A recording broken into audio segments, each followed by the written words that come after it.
reasons why I left teaching. And I would never, at the end of the day, say that what the principal did, what the principal said. But I do have stories like that. There are many stories about principals misbehaving, saying things that are inappropriate.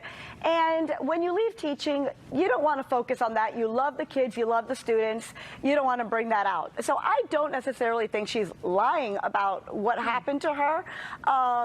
Maybe she should have said it from the very start, but I can understand as a teacher, you don't want to go that route.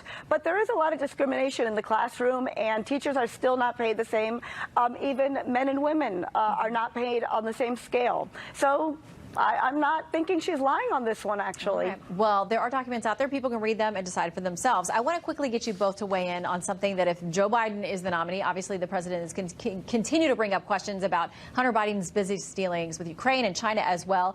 David Plouffe, former campaign manager for the Obama campaign, which obviously involves Vice President Biden, he said that he should use this moment to become Trump's opponent. He said, I don't understand how he's handling it. Quick response from you both, 15 seconds. I'll start with you, DeRoy.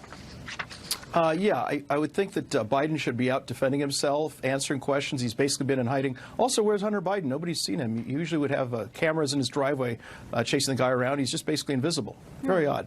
Kathy? I am so sad that he's off message. Biden is so off message, but this is so typical President Trump to get someone off message. He's so good at it, and I wish Biden did not have to defend himself, and he's defending himself, and not very well. Just not doing a good job at it. Yeah, there seem to be concerns among a number of Democrats that he should have known this was coming and maybe have a better or different response. The story's not over, so we'll follow it. Kathy and DeRoy, great to have you both. Thank you. Thank you. All right, night court convenes next. Freshman Congresswoman Ilhan Omar files for divorce and puts part of the blame, it seems at least, on the media. Is that the full story? Our Legal Eagles debate. You're the jury. Time now for night court. On the docket tonight, freshman Congresswoman and member of the so-called squad filing for divorce from her husband, adding another layer to their complicated story. According to People magazine, a spokesperson for Representative Ilhan Omar cites what they call years of speculation and innuendo from political opponents and the media, which had, quote, taken a significant toll. Let's bring in tonight's Legal Eagles, family law and defense attorney Sharon Lyko, and the Washington Times legal affairs reporter Alex Sawyer. Great to have you both with us tonight. Yeah, thanks for having us. Okay, Exhibit A, Minneapolis Star-Tribune says this: the divorce papers filed on her 37th birthday cite an irretrievable breakdown of the marriage relationship with her C, a man with whom she's been romantically involved since 2002. The divorce was filed more than a month after a woman in Washington, D.C. accused her husband of having an affair with Omar. Sharon, it's going to get public. They say they don't want it to, but it seems like there's no other option at this point. Well, anytime a public figure files for divorce and the press picks it up, then it's public. But that's just the way it is. I mean, one of the things that she's claiming is that the demise of her marriage was a result of the publicity in the press. Sorry, but that doesn't fly. That's a coward's way out. As if her affair is secondary to the press making it public. I don't think so.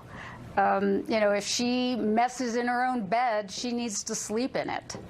Well, we had we have this divorce proceeding with a man who's been doing campaign work with her campaign. The soon-to-be ex-wife, I don't know where they are in the divorce, has said that they were having an affair, and that's why her marriage is breaking up, meaning the other woman and the man who's allegedly involved with the congresswoman. Minneapolis Star-Tribune, this is our Exhibit B, notes her silence on key details of the public persona because there have been denials about the affair. They say throughout it all, Omar's public persona has been informed by her biography as a refugee overcoming racial and cultural barriers.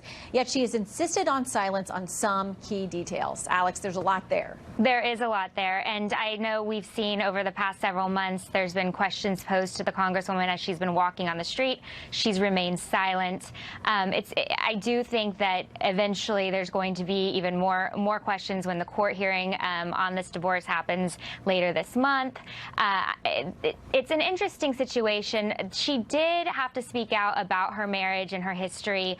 She had been married before also and divorced, and that came up in 2016 back when she was in politics in the state of Minnesota. So this is something that's kind of followed her. They did apparently separate in March before, I believe, the public information came out from the one gentleman's wife who said that they were engaged in an affair, an alleged affair. So, you know, I don't think this is going away. We've heard about a little bit about her marriages for several years now. And I want to ask you both quickly to weigh in. They do have 3 children involved, and they've asked for privacy for their family as they go through this. Sharon, is that a fair request? It's a fair request. The court is going to look at the ability of the parents to do what's in the best interest of the children. So that's not going to be something that the court is going to flaunt. They may have a custody evaluation, which would be a sealed document, and it's going to be confidential. The issue is what's in the best interest of the children and how to protect the children. That's the court's mandate. Yeah. Unless there's something really untoward. In her pleading, she's requesting joint custody. One of the concerns would be the death threats that she's been getting or has gotten in the past. If the court determines that to be a viable threat. Let me bring Alex in for a quick final word before we get cut off. That could limit. Quick final word from you, Alex. Okay. Well, I totally agree. The safety, and then also the other hurdle is how often she does travel. I know that was a point that was made, that she's constantly flying, especially to the point that she has to do fundraisers as part of the squad. When you are a member of Congress, you lead a little bit different life. Sharon and Alex, thank you both very much. Thank you. Most watched, most trusted, most grateful you spent your evening with us. Good night from Washington. I'm Shannon Bream.